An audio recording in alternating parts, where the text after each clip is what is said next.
While China's leadership earlier this month, as part of a military parade, described itself, and I quote, as being on the right side of history, the former West seems to be increasingly abandoning itself.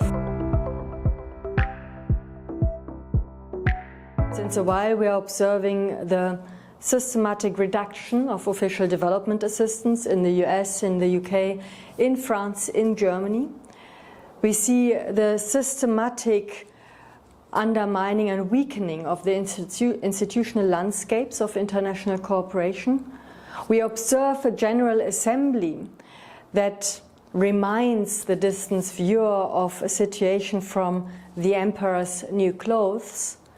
And at the same time, we witness a Shanghai Cooperation Organization Summit in Tianjin under the leadership of Xi Jinping, in which a new development bank is being announced and a new global governance initiative. Out of the perspective of low-income economies, maybe in Africa, Asia, and Latin America, one wonders which side to turn to.